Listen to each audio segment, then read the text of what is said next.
The 2025 Minnesota Vikings football schedule is out, and I have Ron Johnson, one of our Vikings analysts, alongside me to dive on in. It's really become our yearly tradition, Ron. I love this. So when you saw this schedule, a bird's eye overall view, what were your initial thoughts? The world wants to see J.J. McCarthy. Like, they want to see the Minnesota Vikings. They want to see what Kevin O'Connell can do after Sam Darnold. Is J.J. McCarthy everything they said he was? That many primetime games, give him a Christmas Day game as well.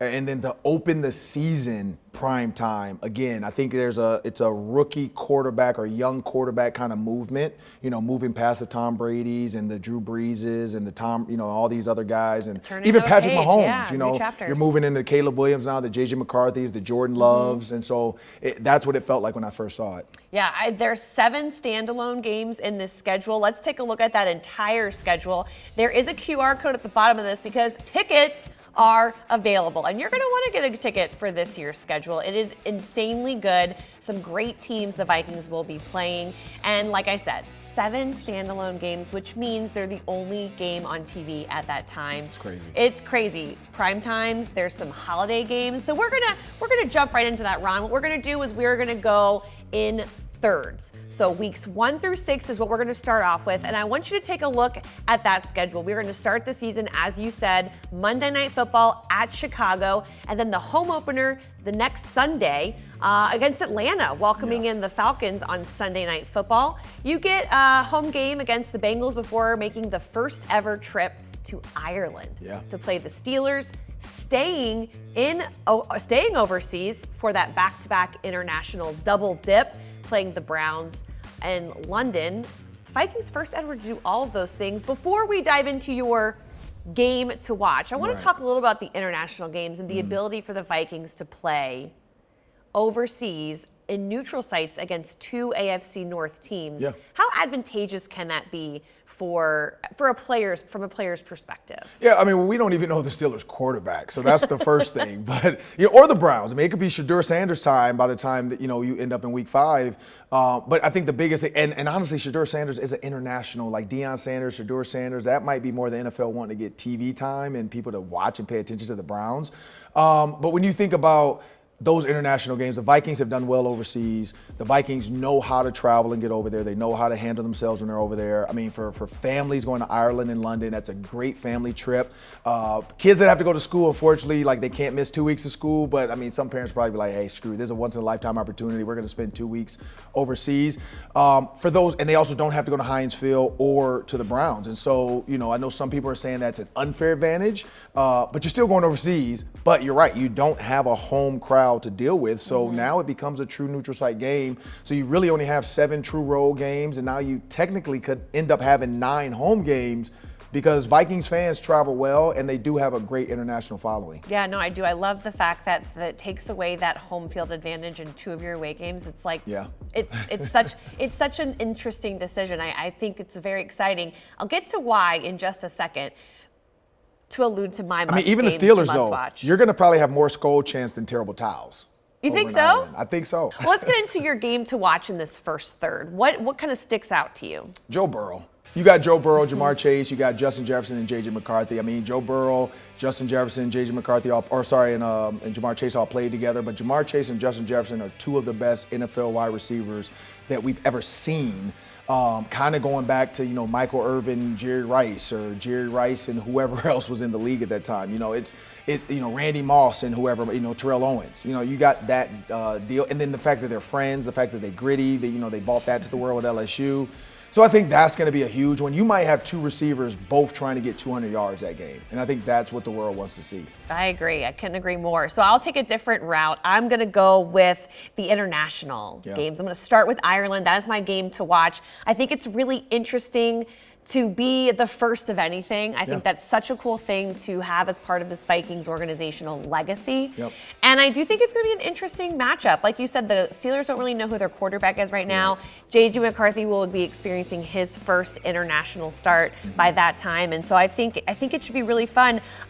Overall, in general, my first third of the season is so exciting. 2 primetime matchups, 2 international games. You get that Week 6 bye, which now will lead us into our second third. That's Week 7 through 12.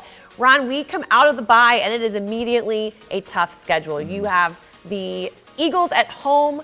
You now turn around and do Thursday Night Football in LA against the Chargers. And then you have a slate of NFC North games with the home game against the Ravens sandwiched in there. What sticks out to you the most about a game to watch in this third of the season? Well, one, you got three divisional opponents all in in this third of the season. You got another good group of quarterbacks. When you think about the Eagles, you got the Chargers with Herbert. I mean, you got a lot. You got Caleb Williams, you got Lamar Jackson, you got Jordan Love, and then you still have the Lions. Like Jared Goff kind of gets back seat to this group, but he's still one of the best quarterbacks in the NFC, and so I just see a lot of quarterback play here where J.J. McCarthy, honestly, is going to be put to the test against all six of these teams. You think about the Eagles defense, Super Bowl champions. You think about the Chargers defense. You got the Lions defense, who they lost their defensive coordinator, but they're still good. And then you always have the Ravens and Ray Lewis. Like, that's always, their defense is always going to have a different type of, like, when we walk on the field, I want to put my foot in your chest. And so that's one. The Bears, I don't know about their defense, but the Packers' defense is pretty solid as well, but I know they're losing some pieces. But to me, this feels like a quarterback-led 6 games. Yeah. Like, this is like a lot of quarterbacks that everybody's going to want to talk about. Where does J.J. McCarthy stack up against Herbert, against Lamar Jackson? Like, what is he, is he up for the task? Can he go shot for shot? Because some of these are going to be high-scoring games, especially the Eagles. And I think that's the one for J.J. McCarthy is like, how do I stack up? Is the Eagles game your one to watch? Yeah, the Eagles for me. It's Saquon Barkley. Again, at least it's at US Bank Stadium. It's at US Bank Stadium. So, but the NFL has taken a turn with running backs. Saquon Barkley, Derrick Henry. It feels like maybe teams are starting to figure out like maybe we should keep a fullback in our lineup now. Maybe we should I think teams are realizing like throwing the ball all over the place. Patrick Mahomes can do it, but it didn't get them a Super Bowl win this year. So, maybe the Eagles got the answer with running the ball. The Lions have had success with running the ball. I know the Vikings just traded for Jordan Mason, and they have Aaron Jones. And so C.J. Ham's going to be a part of the team as well as a fullback. So I think that's the key to this is running the ball, I think, is making a comeback, but how much? That's a good point. My game to watch is going to be that Thursday night game in LA against the Chargers. It's a tough swing because you just faced the Super Bowl champions on Sunday. Then you go out and you face Jim Harbaugh, who just so happens to know your quarterback pretty well. So I think that this is going to be a really interesting matchup to see those teams go head to head to make that road trip and go out there because at this point in time, we will get to your predictions teaser in a little bit, but you have a good foundation to go into these divisional games and set yourself up as best you can so that you can go in there and compete. And so for me, it's that Chargers game. I'm really looking forward to that one. Yeah, having the Lions next, you can't have a falter against the Chargers. Well, let's go to our next back third of the weeks. We're in 13 through 18 now. You open that up with a road game in Seattle. And then it's 3 NFC East teams in a row with the one in the middle. That Dallas game is a Sunday night football game at Jerry's World. Week 17, Lions are at home, and that is a Christmas Day game. So it is the Netflix game. It's a 3:30 kick. And then you end the season at home against the Packers in that to-be-determined game. Always interesting to see how that ends up. But I will say when we spoke to Kevin O'Connell about the schedule, he made a big note that this is the NFC, 6 NFC teams to close out the season, and this is the time where the playoff picture starts to really come alive. You're seeing a lot of jockeying of that wild card spot. What kind of sticks out to you as the game to watch in this back half? Yeah, so there's a lot of teams in this that I was like, Sam Darnold, because that's one. Seahawks, Sam Darnold, that's one. The reunion. But I got to go with Christmas. Like, it's low-hanging fruit, but it's like Christmas against the Lions. And I think both Lions and Packers, that's going to decide wild card, I think, for the Vikings for sure. Like, if you lose that game, you got to beat the Packers, which is a TBD game, which means probably if it is for whoever gets that spot, that becomes a primetime game for the NFL. And so that's the Lions for me. It has to be that one. And then you're going to have new coordinator for offense and defense walking into the building on Christmas Day. My guess is the players for the Vikings are going to have a little bit better experience Christmas morning compared to the Lions waking up in a hotel. That's right. We can't tell the fans where the Lions hotel is at, but feel free to send them, coal to their front desk to, I think Santa will take care of that. But yeah, I think that's the one for me is the Lions game. Okay, I really want to pick the Lions game too, but in fairness to this show, I will go with Seattle. Yeah, that's a good one. I think that they've shown that they can compete on the road there. I almost went Commanders just because I feel like the Commanders will have a pretty good chance at a wild card spot as well. I think, you know, with the Eagles being the favorites for that division, the Commanders with the wild card spot last year, I kind of like maybe that's who the Vikings would compete against if they're not in the lead of the NFC North by that point of the season. Correct. So I think 14 could also be really, really interesting. Well, Ron, as I mentioned a little earlier, we did get a chance to talk to head coach Kevin O'Connell about the 2025 schedule. You're going to want to check that out on Vikings.com or the Vikings app. But one of the questions I asked him, which I thought was super interesting, considering we have a lot of primetime games, those standalone games, the international series, what perception does he think this Vikings team has from the NFL who makes the schedule? So here's his answer. Well, I think, you know, you go year to year in this league, and sometimes the schedule draw can be strong. Sometimes it can be perceived as, you know, a strong or weak or whatever it is. None of it matters.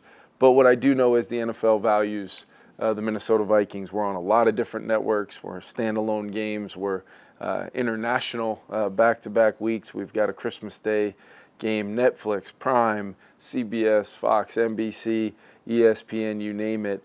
So pretty cool for not only our fans, but fans around the United States of the Minnesota Vikings, because we have fans everywhere. You and I have experienced that. You walk into stadiums coast to coast internationally, and you see purple, you hear Skol chants. So to know that you just got to flip on your TV and you're not going to have to do much to find us many weeks is an exciting thing, and I think it speaks to the team that we've made here. You know, we've got star power, we've got great storylines, we've got people that fans, and I think they respect the fact that they know we've got a bunch of players who love football and are going to be entertainers, because that's our job in the purest form. Right behind winning is entertaining, and that's what makes our league so great. All right. Well, thank you for your time, Coach. Appreciate it. I hope the fans listen to what you say and go buy their tickets right now. Let's go. Let's go. Again, you can find that Kevin O'Connell interview on Vikings.com. Well, it's now time for Ron's 2025 predictions, my favorite part of the schedule release show year in, year out. Because, Ron, you're not bad at this. Like, you're pretty good. Let's take a look at some of your predictions over years past.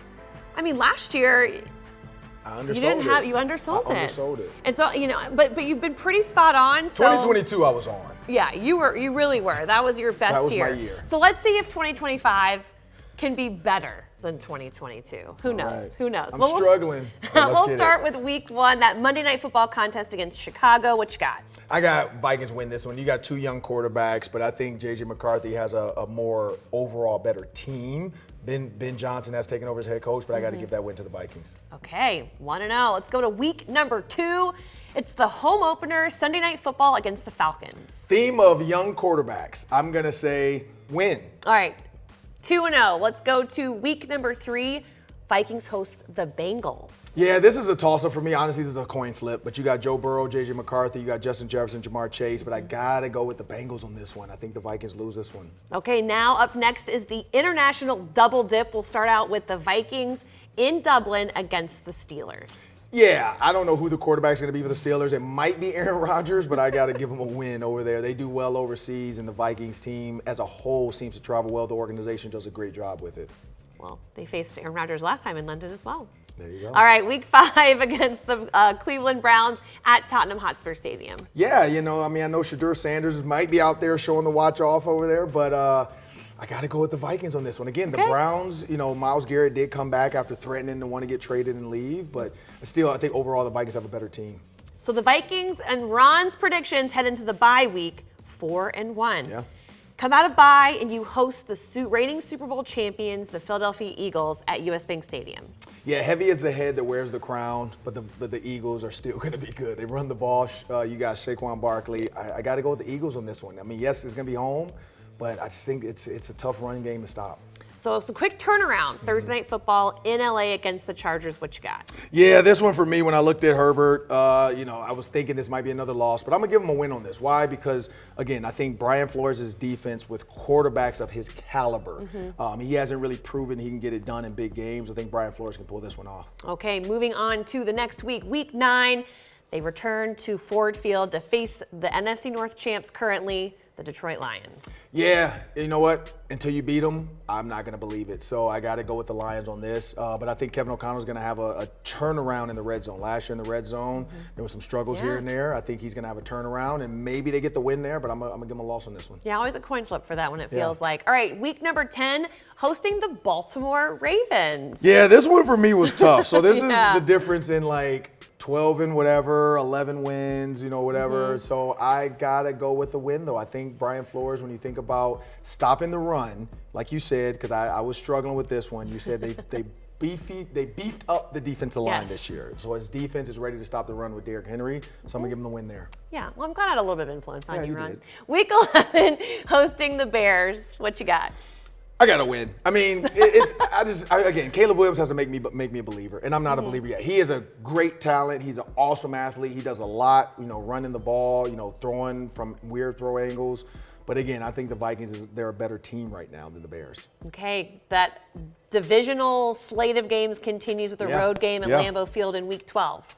Yeah, going on the road, so that's going to be an emotional stretch of games after the bye week. I'm going to say the Packers and Jordan Love pull that off in Green Bay. All right, 7-4. 7-4. Week 13, heading on the road to Seattle with a reunion against former Viking Sam Darnold. Yeah, so they know everything about Sam.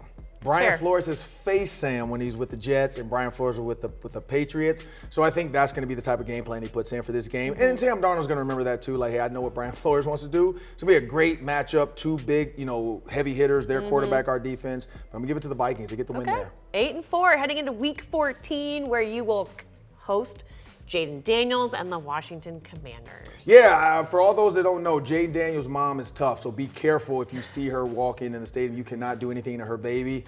So the Vikings, be careful on these sacks because she is not going to be happy. So the Vikings get the W. I think they're going to get after him. She will be unhappy. She will be unhappy. Jaden Daniels holds the ball sometimes a little bit too long because he's athletic and because he makes plays. But I think now with the defensive line, with the linebackers, maybe a Kobe King sack in this game. Okay. I think this is the big key for this. Brian Flores has, now he has Blake Cashman and Kobe King at that Mike Mo linebacker spot with Ivan Pace. I think it's a good trio of linebackers. The NFC East swing continues with a road game in primetime on Sunday Night Football in Dallas. Yeah, this is the crash out game for receivers. You got George Pickens.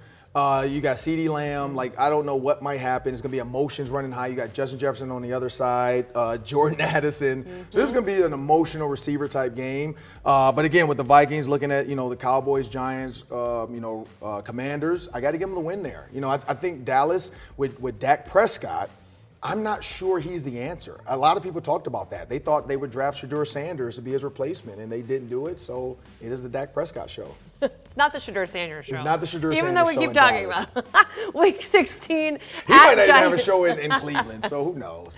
Week 16 at the Giants. That's what makes this so much fun. Yeah. Because we're you don't know. These predictions are so early. Week 16 at Giants. What you think? So Ole Miss has been known to send quarterbacks to New York. Eli Manning, now Jackson Dart. Again, young quarterback Brian Flores. They don't do well against Brian Flores. So I'm going to give the Vikings a win against the Giants. He knows how to terrorize and make young quarterbacks feel the pressure, and he's going to do it. 11-4, heading into the final 2 weeks of the season where they're against divisional foes. Christmas Day against the Lions, Week 17. Yeah, Santa Claus, stockings, trees, presents, kids. I apologize. Oh, no. So sorry. Christmas might be ruined for some of these Vikings fans and these young Vikings fans. But hey, there will be a new day on the 26th. Just move on, get out to the Mall of America, exchange some of your gifts, and you'll be fine. But yeah, that's going to be tough. I mean, again, that's a tough stretch of games, of wins already, and then you're going to go face a Lions team. Yet at home, yes, it's Christmas. But again, the Lions, until you beat them, you have to make us believers. They haven't done it. It is also on a short week, so you get a little extra time to prepare for this Green Bay game. Yeah. It's a season finale at US Bank Stadium. How do you think they end the regular season? Well, this is going to be for a playoff position spot. They beat the Packers. I think when the Vikings' backs are up against the wall and they need to make sure they're in the playoffs, because the NFC is going to be tough this year, I think they get the win against Jordan Love. All right, well, you're hearing it here first. Ron's official 2025 predictions. The Vikings go 12-5. I think that's pretty safe to say.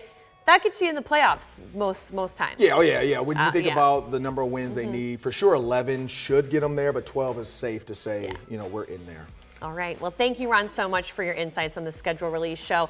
Don't forget, your tickets are now available at Vikings.com. You can also check out all of our schedule release content, including player reactions, coach reaction, and of course that iconic schedule release video that always comes out each and every year. Thanks for tuning in, and let's get going. It's 2025. I'm ready.